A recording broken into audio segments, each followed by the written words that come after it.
Good morning.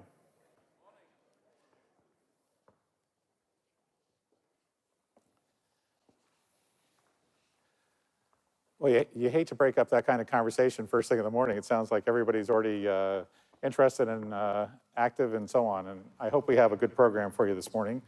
Welcome to Rensselaer's Curtis R. Priem Experimental Media and Performing Arts Center. I'm John Kolb. I'm the Vice President for Information Technology and Services and Chief Information Officer here. And I believe we're in for a treat today with the hard work from IBM and RPI to put this program together for you. I would encourage you to ask provocative questions. I think we have speakers that will stimulate conversation, and it's a nice crowd to take some issues on. First, a few logistical issues. If you haven't found them yet, the restrooms are out sort of that way in the corner on the 5,000 level. And there are exits to the concert hall on the sides here in case we have an issue. If there's anything that either my Rensselaer or IBM colleagues can do to improve your day, make it more productive, just please let us know, and we'll see what we can do. So let's get started. My first order of business this morning, and it's my distinct pleasure to introduce you to the host for today's events. A theoretical physicist, she has had a distinguished career that includes senior leadership positions in the academy, government, industry, and research.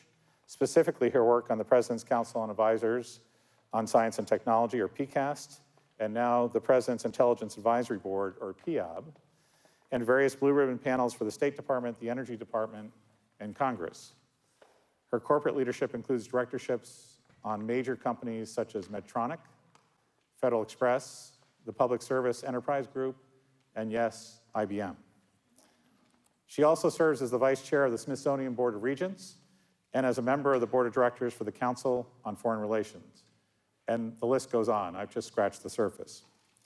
Since 1999, President Shirley Ann Jackson has led an extraordinary transformation of the institution that you're at right now with an ambitious strategic effort known as the Rensselaer Plan, now re-envisioned as the Rensselaer Plan 2024, in anticipation of our bicentennial of our founding in 1824. It is her leadership that has positioned Rensselaer Polytechnic Institute for days just like today. She has been described as a, quote, role model, unquote, quote, a national treasure, unquote, and my favorite, quote, a rock star, unquote. So please join me in welcoming the 18th president of Rensselaer Polytechnic Institute, the Honorable Dr. Shirley Ann Jackson. You're welcome.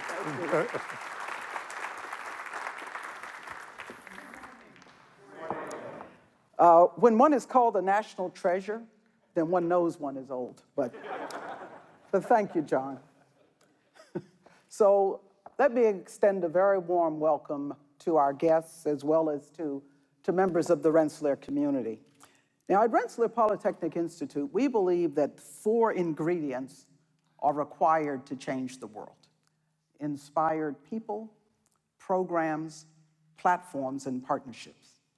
Now, the platform that surrounds us, the Curtis R. Priem Experimental Media and Performing Arts Center, or EMPAC as we call it, is of particular importance for cognitive computing and the future of human-computer interactions. And that is because this is not only one of the most advanced performing arts centers in the world, it is unique in serving as a laboratory for research in haptics, acoustics, lighting, data visualization, and immersive technologies of all kinds, so that we can explore the intersection between the physical world as we experience it at human scale and the digital world, and find new applications in all fields as well as in the arts. Now, great platforms such as EMPAC potentiate great partnerships, such as that between Rensselaer Polytechnic Institute and the IBM Corporation. And so we are so pleased that IBM chose to hold its cognitive colloquium here. Now, in fact, the partnership between us dates back decades, in fact, all the way back to the revolutionary IBM System 360. Now today, under the leadership of Dr. John E. Kelly III, who is IBM's Senior Vice President of the Solutions Portfolio and of IBM Research, the company is engaging with Rensselaer in joint investigations of soaring potentials. Now, I should note that as president, that Dr. Kelly is a member of the Rensselaer classes of 1978 and 1980, and is a valued member of our Board of Trustees, and for me, one of the inspired and inspiring people allowing Rensselaer to change the world. Now, the platforms flowing from our partnership encompass our IBM Blue Gene Q supercomputer, the Advanced Multiprocessing Optimized System, or AMOS, named after Rensselaer co-founder Amos Eaton, which is the most powerful supercomputer at an American private university. Now, Amos resides at our Center for Computational Innovation, or the CCI, where we are modeling the exascale computation of the future. In the CCI, we also are exploring ways to couple systems such as Amos, with the IBM True North neuromorphic chip technology for new hybrid forms of computation. Modeled on the architecture of the human brain, and John can tell you a lot more about this than I can, True North is, like our brains, highly energy efficient, extremely resilient, and adept at image and pattern recognition, an important advance at a moment when we are awash in digital images that computers struggle to interpret. Now, we're very proud as well that Rensselaer alumni were key to the development of the pioneering IBM cognitive computing system, Watson, and delighted that we were the first, and so far the only, university in this country to receive a physical instantiation of a Watson system for exploration, and you'll hear why that's important shortly. We also have partnered with IBM on the Jefferson Project, which is investigating the stressors on the water quality of Lake George here in New York, just north of here, in an unprecedentedly data-intensive way using advanced sensors, some invented specifically for this purpose, and advanced data analytics, integration, and visualization tools that are yielding a highly detailed yet panoramic picture of the lake and the life within it, establishing an entirely new model for environmental stewardship that will be applicable to freshwater resources around the globe. Now, since this is Rensselaer, we take on the hard problems, such as the question of how we can marry the Internet of Things with predictive analytics to save threatened ecosystems. Now, here are just a few more examples of the hard problems we intend to help resolve. The fact that the genomics revolution has not yet fully transformed and personalized the practice of medicine, and that doctors still struggle with therapeutics that fail in a high percentage of patients or are toxic to an unpredictable subset of patients. The fact that education does not yet accommodate different learning styles as a matter of course, and does not sufficiently recognize that we learn with our hands, our ears, our eyes, our palates, and our noses, as well as with our reason. The fact also that architects and designers do not yet have the really elegant tools that allow them to work collaboratively on different aspects of the same problem and same project together at human scale. The fact that businesses, and I see this all the time, considering risking their enterprises on new investments, mergers, or acquisitions, find it difficult to account for extreme possibilities in their valuations.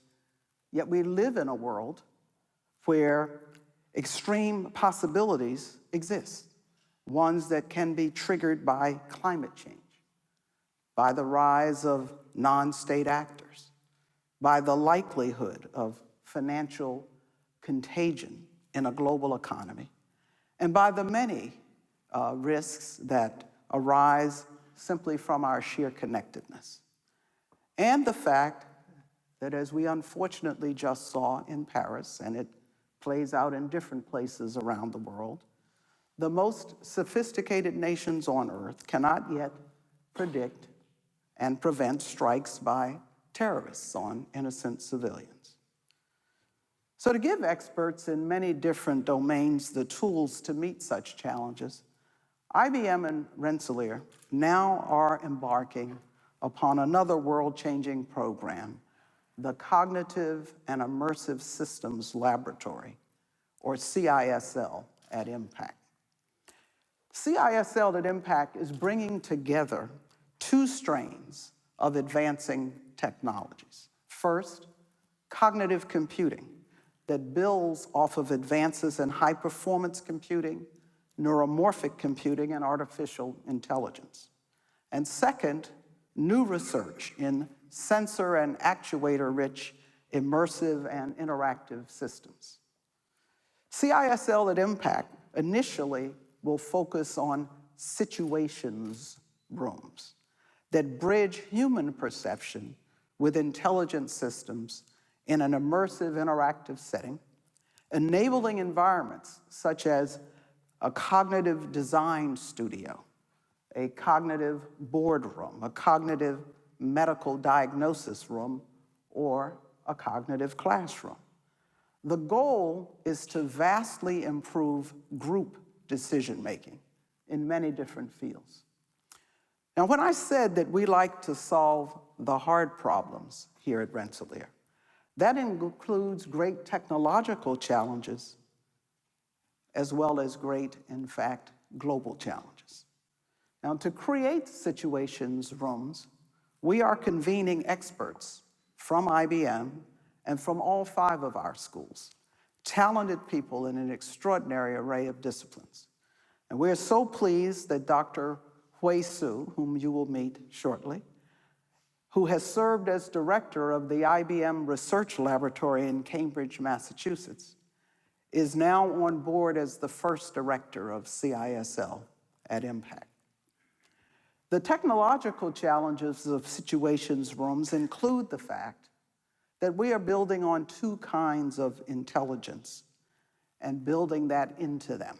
First, we recognize the great power of cognitive computing to amass enormous amounts of pertinent information, including structured and unstructured natural language data, whether that be in the form of scientific papers, analysts' reports, or tweets, and to find answers to hard questions for us within them. But here is what makes CISL at EMPAC particularly ambitious. We are not using and do not intend to use cognitive computing at the scale of a single cognitive agent, such as you might find in your smartphone, assisting a single human. Instead, we will build upon technologies designed originally for individuals to enhance group cognition and group decision-making. At Rensselaer, we see that the great challenges of our day, in fact, are too complex and interconnected to be resolved solely by individual endeavor, so we must work together. Now, this makes IBM, which focuses on business-wide solutions and which understands deeply the value of collaborations, as well as the realities of the ways that major decisions are made, the ideal partner in such an endeavor. So for our situations rooms, we will likely need and are anticipating the need for a hierarchy of cognitive agents that can assist each individual as well as an overarching agent to facilitate the group. The group meaning the humans and the other cognitive agents, all allowing the immersive environment itself to act as an additional participant in a meeting with human-level intelligence, or as close to it as we can get. Obviously, to contribute to group interactions, these agents must be truly sophisticated, with natural language processing abilities that capture the ambiguity, unclear references, interruptions, and exclamations with which we all are familiar from our own experience of meetings, and to convert them into understanding, even into understanding the underlying intent of what is being said. These agents must not just answer questions, but anticipate the need for information so that the room, the interactive space, can visualize that information in the most expressive ways. The second kind of intelligence our situations rooms require belongs to the rooms themselves. In them, we are enhancing cognition at the human scale, not at the level of small devices, but within multimodal spaces that take in visual cues, verbal cues, and movement, and translate this information into symbolic inputs for the cognitive agents, whose results it will then communicate back in the most enlightening way, using visual, auditory, even haptic modes of communication, allowing users to perceive and comprehend through multiple sensory pathways. Now, this requires computer vision capabilities that allow participants to be recognized by their faces. And that's interesting. People always say to me, well, haven't I seen you before? I say, well, I don't think so, but then to be followed around the room, and auditory capabilities that can capture what each individual is saying. Gesture recognition also is important to enable human-computer interfaces that feel natural, so the room is not distracting, but helpful. Finally, the room should be able to use these sensory cues to follow the flow of a meeting, even to pick up mood, biases, degrees of power and interest, and when and whether a decision has been reached or a consensus has been reached.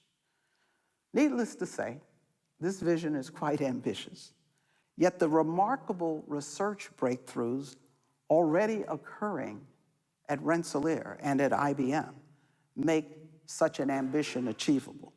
Now, among these breakthroughs are a new era of computing, machines that can absorb unstructured data and categorize, infer, and predict with it.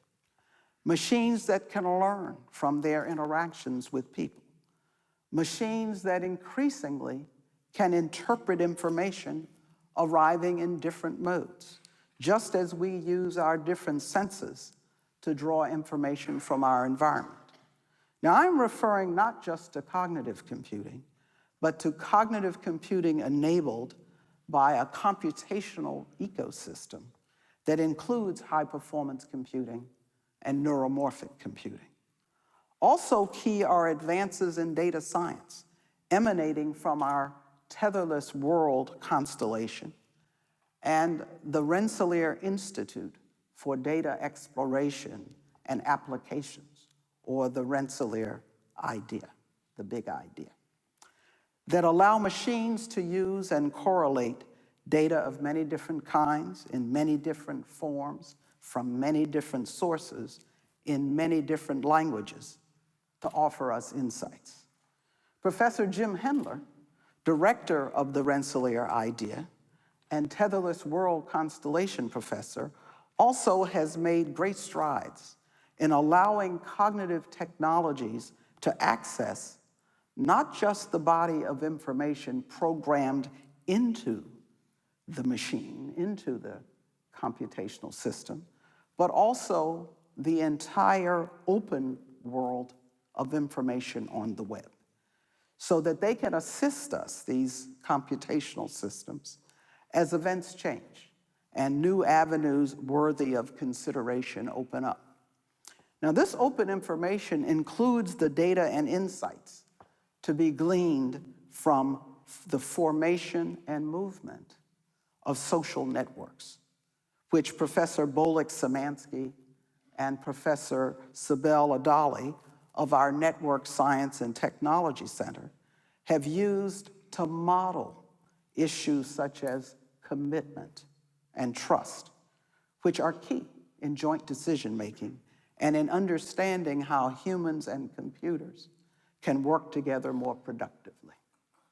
We also believe that situations rooms able not just to analyze and answer questions, but also able to infer and to interact with great subtlety are an achievable goal given recent advances in artificial intelligence. You're going to hear about some of this as we go today. For example, Professor Selmer Bringsjoy, head of our Cognitive Science Department and director of the Rensselaer Artificial Intelligence and Reasoning Laboratory, has developed robots able to sense and to reason, and because of it, to pass a new and difficult test of machine self-awareness. In this test, 3 robots were programmed to understand that 2 of them had been given a special dumbing pill that would not allow them to speak. A dumbing pill that would not allow them to speak. And the 3rd, a placebo. But they were not told which got which. Their task was to say which type of pill they had been given. Initially, the robot on the right responds, "I don't know." But then hearing itself, it realizes it has not gotten the pill that renders it dumb and answers correctly. Please watch.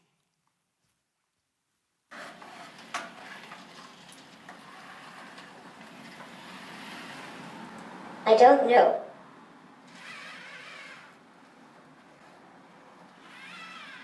Sorry, I know now. I was able to prove that I was not given a dumbing pill. But this is actually remarkable. It's been written up in quite a few places. Now, the breakthroughs that bring us here today also include remarkable advances in immersive technologies of all kinds, including those that are emerging from the IBM Cognitive Environments Laboratory, as well as from Rensselaer Research. For instance, at our Smart Lighting Engineering Research Center, Professor Rich Radke of our Department of Electrical Computer and Systems Engineering, and an expert in computer vision and visual analytics, already has created a smart conference room that uses infrared distance sensors to react to group activity, adjusting the lighting in the room for presentations, for seated discussions, even for emergencies if someone falls. He has done something similar with a large camera array that he has set up here in EMPAC to follow and interpret the movement and flow of people and belongings, as in an airport screening process. Also contributing to the development of situations rooms will be advances in panoramic screen technology and position and acoustical tracking developed and pioneered here at EMPAC by EMPAC Director Johannes Goebbels, and at our Collaborative Research Augmented Immersive Virtual Environment Laboratory. We like the long names. Or the CRAVE Lab by Professor Jonas Brosch of our School of Architecture, an expert in architectural acoustics. The CRAVE Lab already is being used by architecture students for human-scale group design. To support discussions among a small group of people, senior research engineer Eric Amaris of EMPAC has developed something called Campfire, a virtual fire pit, as it were, which serves as an interactive interface for visual information, representation, and collaborative analysis. Now, inspiring us on this journey to immersive, interactive, multimodal group experiences is a Rensselaer pedagogical innovation that we call simply the Mandarin Project, a class that teaches the Mandarin Chinese language and culture in an accelerated fashion. And that's because we intend for our students to be global citizens. It uses a multiplayer game with a semester-long narrative. The students are part of the game, of the narrative. It uses a mixed reality immersive experience and interaction with artificially intelligent virtual characters. Now, currently, these interactions require a laborious handcrafting of the topics and the language model. Now, Rensselaer Idea Director Jim Hendler, an expert in cognitive computing and the semantic web, is joining forces with Dr. Heng Ji, the Edward P. Hamilton Development Chair, Associate Professor in our Department of Computer Science, a theoretical linguist as well as a computer scientist and expert in computer extraction, and Professor Mei Si of our Cognitive Science Department, an expert in interactive storytelling, to automate the creation of cognitive agents able to use living information extraction, which will pull information from the web about entities and events, use a new approach based on the IBM Watson technology to analyze the relationships among them, decide what is interesting about them, and use storytelling techniques to present the information to the user. This is how we innovate pedagogically. All of these fascinating breakthroughs in research will be made more powerful in combination at CISL, at EMPAC. We will pull together diverse domains in order to inspire something truly new. This is the very essence of our vision for Rensselaer Polytechnic Institute as we approach our third century as the new Polytechnic, a great crossroads for innovation and discovery, which convenes talented people across all disciplinary and geographic borders, equips them with the most advanced technologies, and encourages them to collaborate to change the world. CISL at EMPAC also will bring together humans and machines, as I've described, in much more subtle and sophisticated ways, so that machines, with their ability to absorb enormous amounts of data and to employ that data for calculation, analysis, representation, prediction, and hypothesis generation, can enhance these gifts that belong uniquely to human decision makers. Those gifts being creativity, courage, insight, and a desire to make the world a better place. Now, these tools whose development we launched today truly are momentous. And so I thank you for your attention. And now I have the great pleasure of introducing Dr. John E. Kelly III.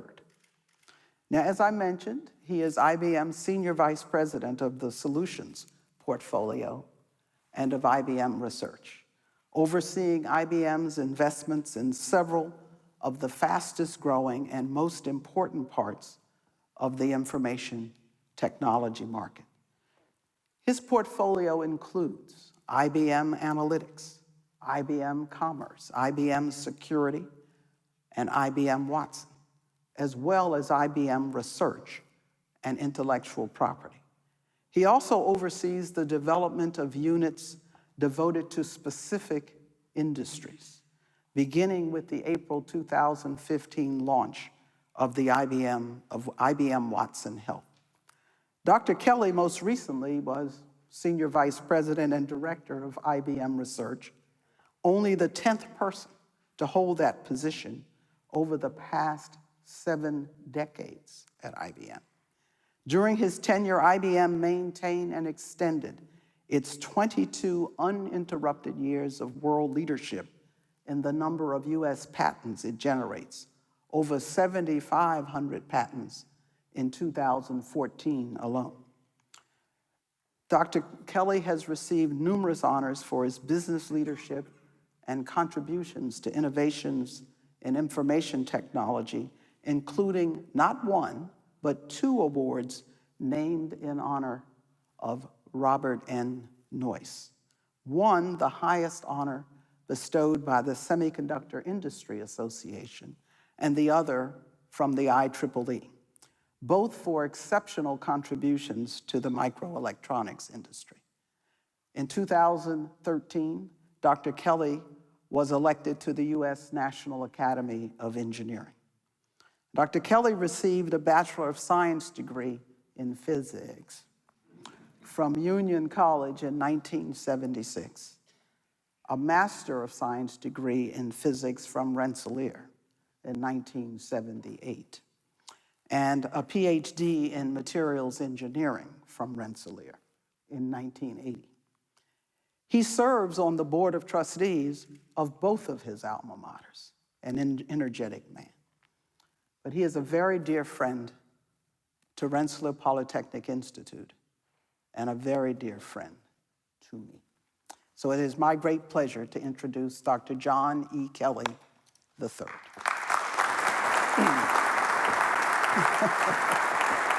Thank you.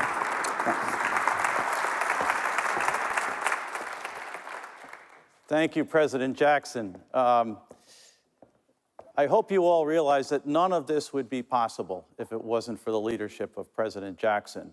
Not this facility, not this position, not the position of Rensselaer Polytechnic Institute in the world, and certainly not this partnership with the IBM Corporation. As I often say, IBM, we're in 170 some odd countries. We can go anywhere, put laboratories anywhere, work with any university. And the reason we work consistently here with Rensselaer over the decades is not only the great students and the great minds, but the great leadership of Shirley Ann Jackson. Thank you, President Jackson.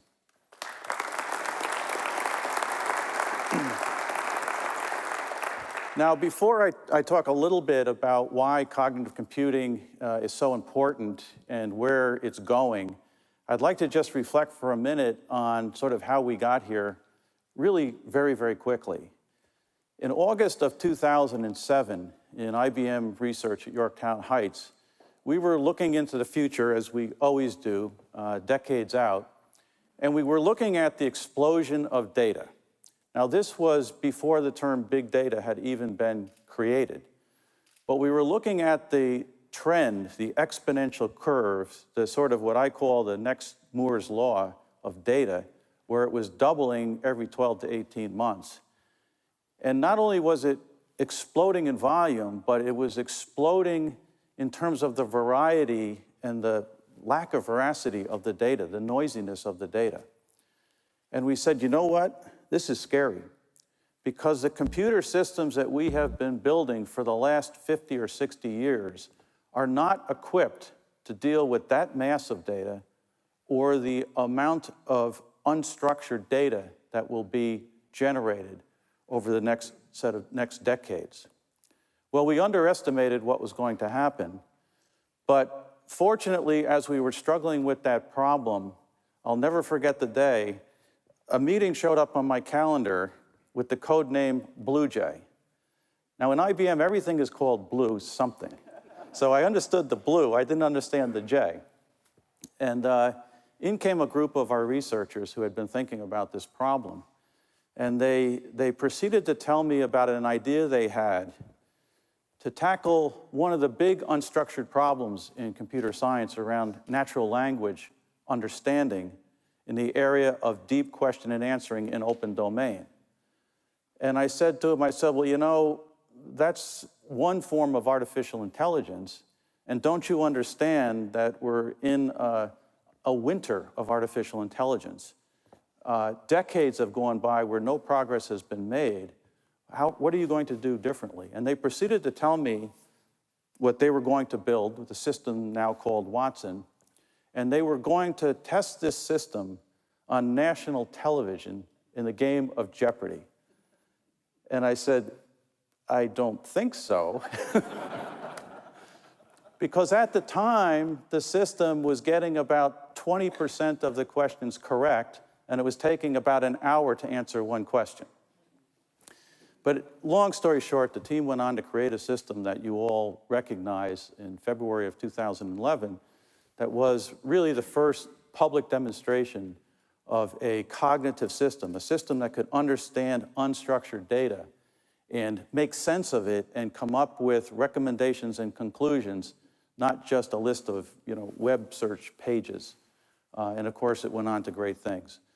But just think about the time frame. That was August of 2007, and here we are less than a decade from that, and look at the things that President Jackson was talking about and things we're going to talk about today.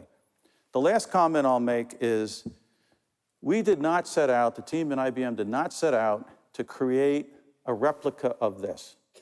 We did not set out to map the brain. We did not set out to build a replica or a form of artificial intelligence that replicated what humans do.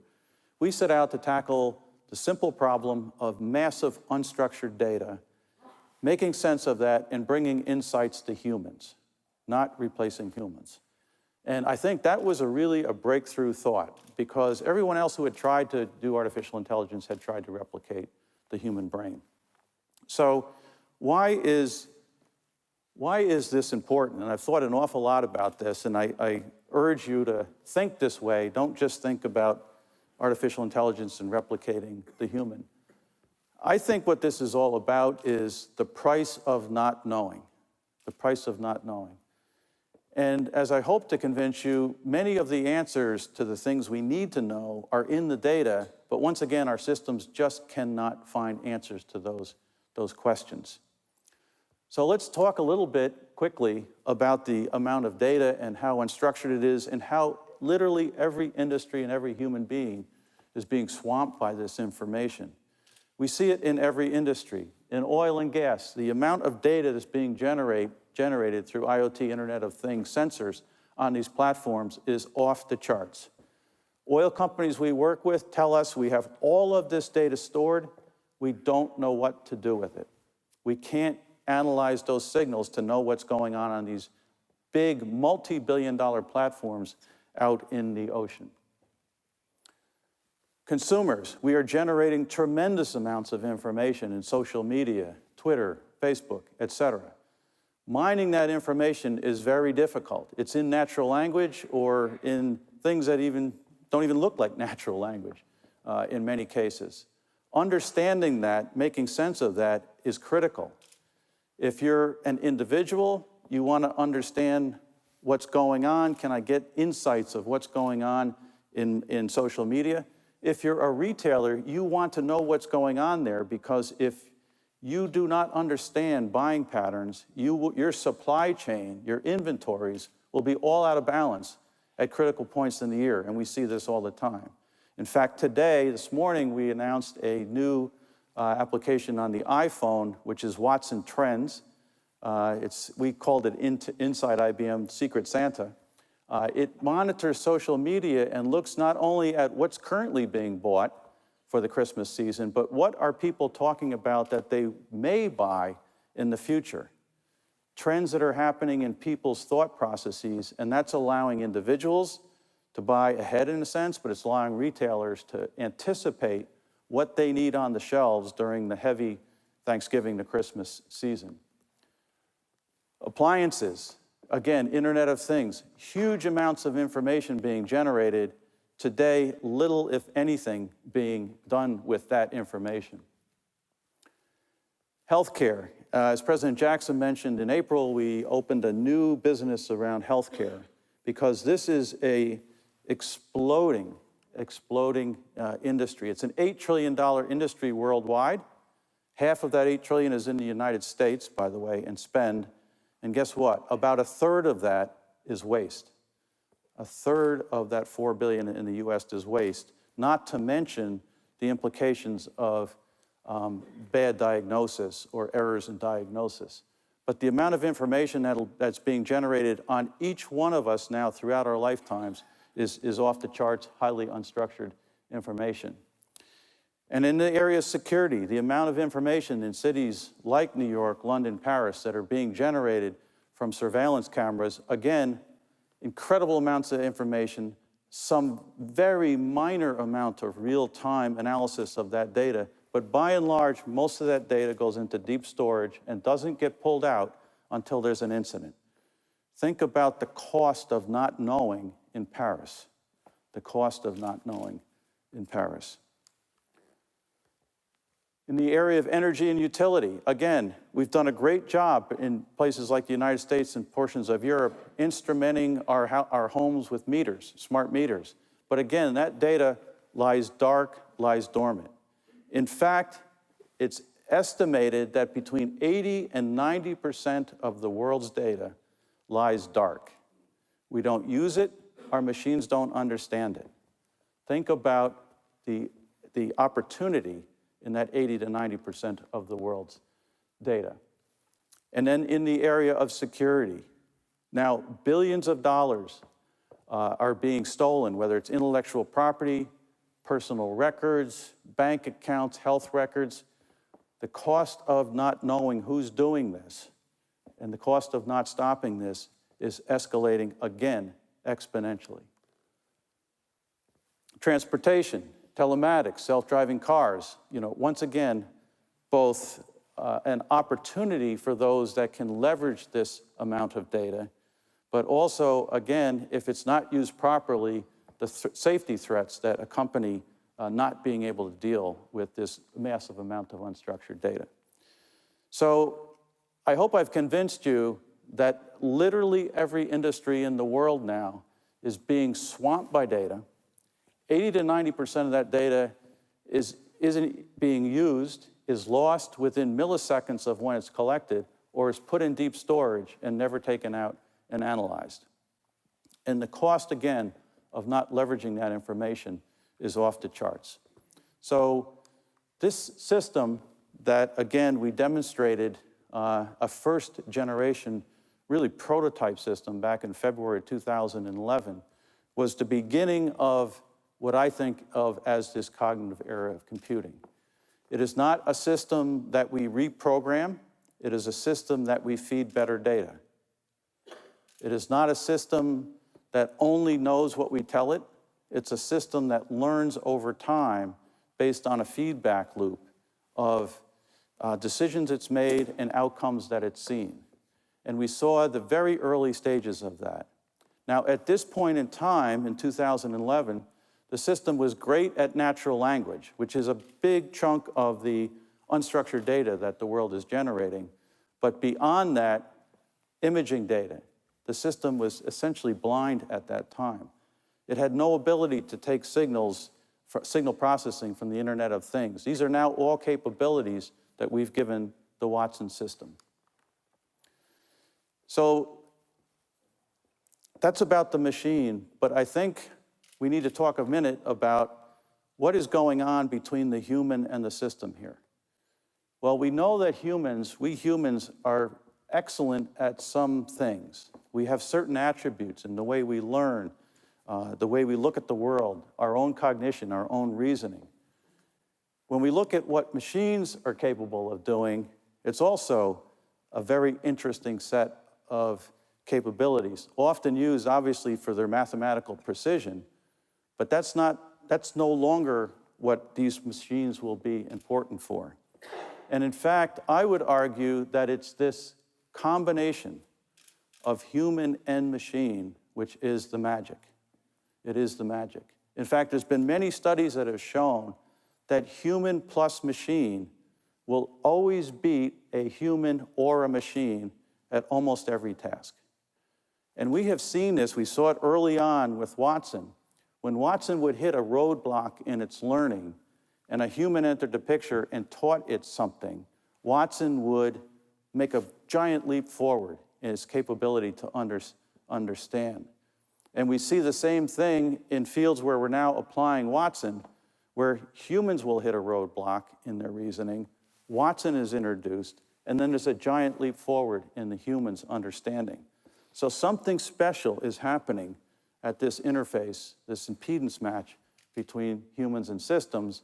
And that, I think, is where the magic begins here at the CISL Center and what we're going to try to achieve. Human plus system interacting in totally different ways. What is a cognitive system? I would argue sort of at its simplest form, it's a system that learns at scale, reasons with purpose, has an objective, some defined objective, and interacts with humans in a natural way.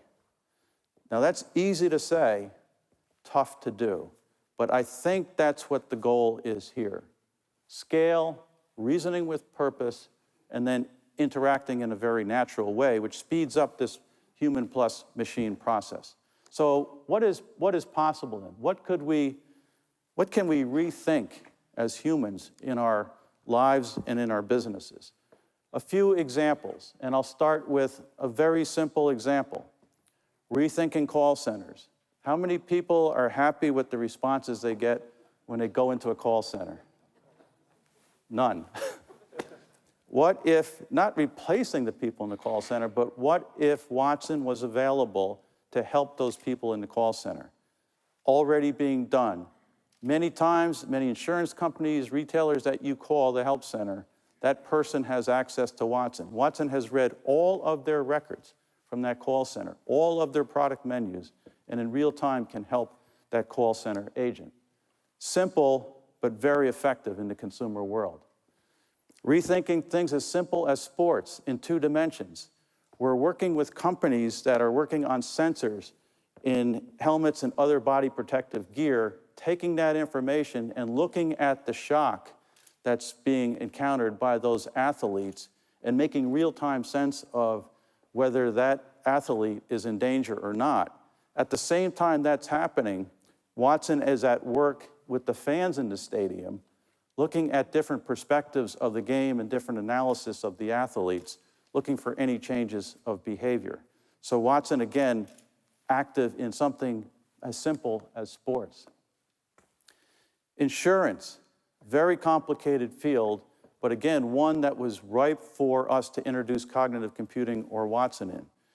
Today, with a large insurer in the United States, if you go online and start applying for auto insurance, you will be talking to Watson. Watson will be helping you through that application. Watson has read the insurance laws in all 50 states, has read all of their policies, knows your preferences, knows your grouping, your demographics, and helps you through that process. Because it's well known, if you can get through that form, it's more likely that you will buy insurance and stay with that company. And this company that's doing this has seen a dramatic improvement in their sales because, again, the interaction has changed. In oil and gas, I talked about the platforms. More importantly, and this comes very close to what we're trying to do here at the CISL, oil and gas companies now, as I said, the cost of not knowing where to drill is huge, $200 to $300 million per well, and they only get it right about 1/3 of the time.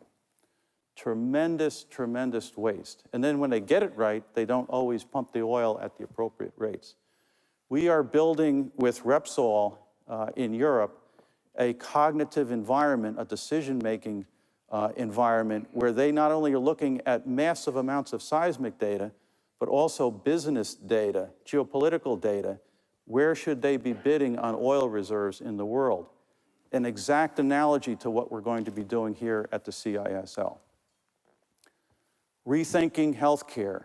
One of the largest sets of data in the healthcare industry is in medical images. It's probably 2/3 to 3/4 of the health data. But as I said before, in 2011, Watson, in a sense, was blind, could not understand an image. Today, Watson has the ability to understand medical images and work side by side with a radiologist to understand that image. Why is that important? Well, typically a radiologist sits in a dark room all day watching thousands of images come by and has less than a minute to make a diagnosis. Fatigue, bias, what did I see last? Misdiagnosis. Watson can work with that radiologist to improve the diagnosis and hopefully save lives. President Jackson mentioned genomics. Everybody says, well, we've mapped the human genome, it's over. No, no, no, no. It's just begun. It's just begun. We have so far mapped very few individuals' human genomes. Fortunately, the cost is coming down, but we hope to be able to now use Watson to make sense of the massive amounts of information, not only as we map our own human genome, but as we look for answers in the pathways that cause mutations in certain kinds of cancers.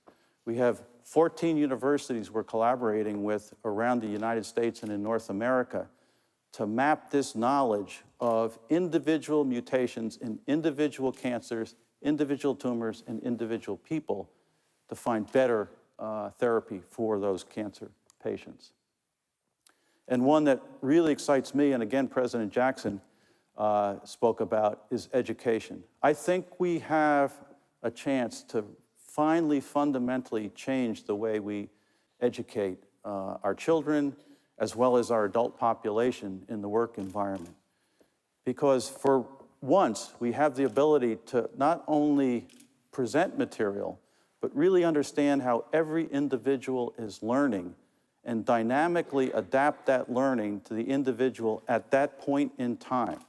That's a capability we've never had before. We've had to educate the average and try to, also educate the extremes, but now we're down to an N of one, an individualized education. I think this is going to fundamentally change education. And so lastly, I would talk about and modify my earlier statement and say that, yes, it's all about scale, reasoning with purpose, and interacting with humans naturally. But I think interacting with humans at scale, at our scale, is going to be a game changer, a game changer. And that's what this CISL is about. Now, we didn't wake up yesterday and decide, well, this was a good idea. We had been in IBM Research experimenting with this for some time. Soon after the Watson event, we started building rooms and environments in our research labs that had all sorts of cognitive capabilities, trying to monitor what was going on in that room and bringing cognitive computing to the people that were in the room. Many of these sort of small experimental labs.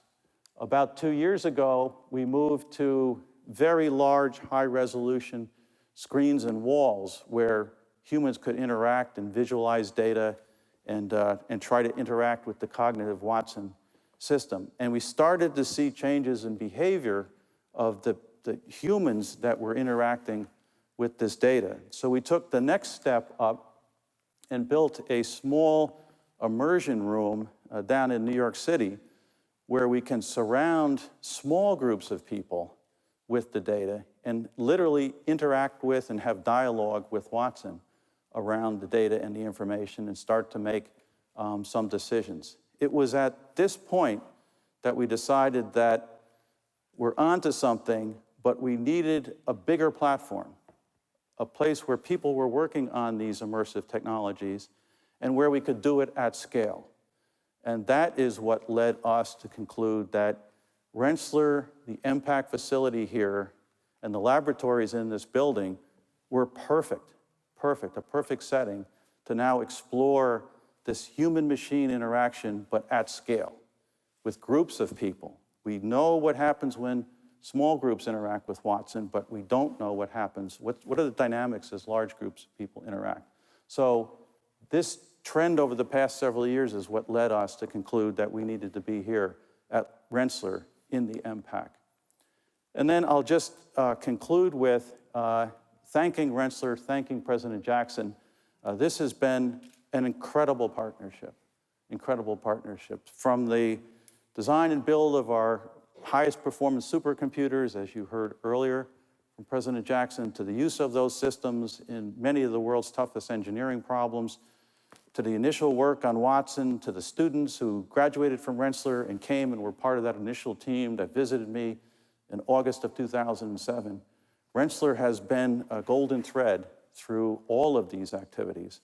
And we look forward to the next major stage of our partnership in cognitive computing at scale that I think will change the world. Thank you very much.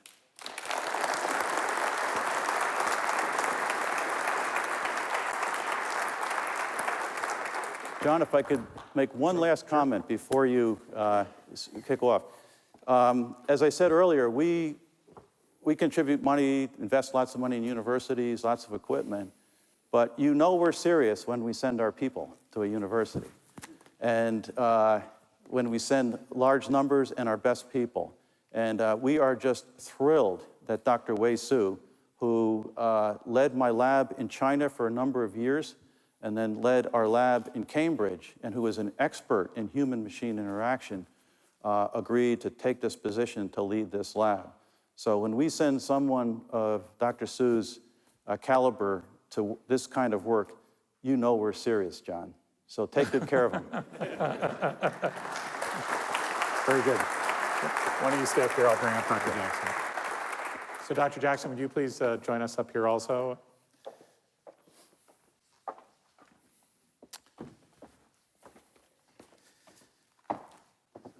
And it's now my pleasure to introduce a little bit more formally the first director of the Cognitive and Immersive Systems Laboratory at EMPAC, Dr. Wei Su, who is an executive and technical leader in IBM research. He was previously the director of IBM Research Lab in Cambridge, Mass., as Dr. Kelly just said, and he was responsible for a broad scope of global missions in IBM research, including cognitive user experiences, the Center for Innovation and Visual Analytics, and the Center for Social Business.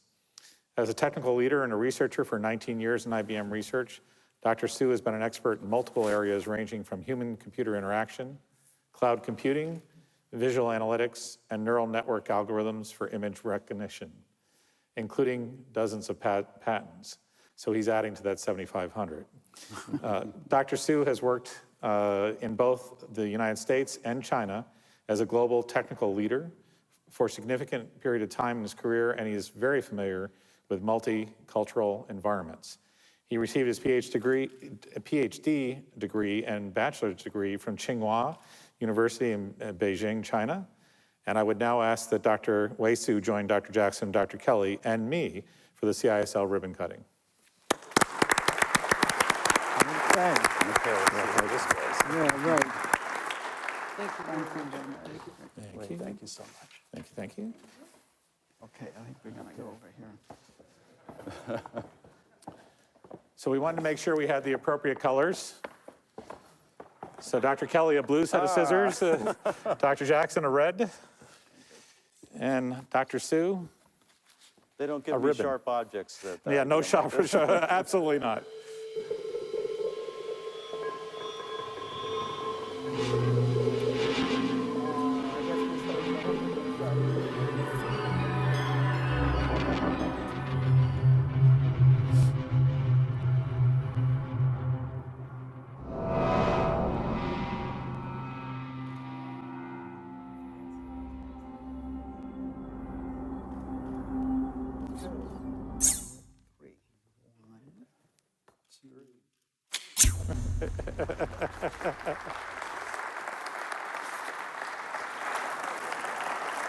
Thank you.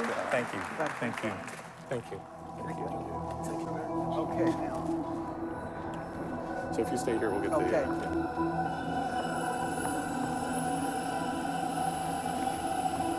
why don't you take all that off stage?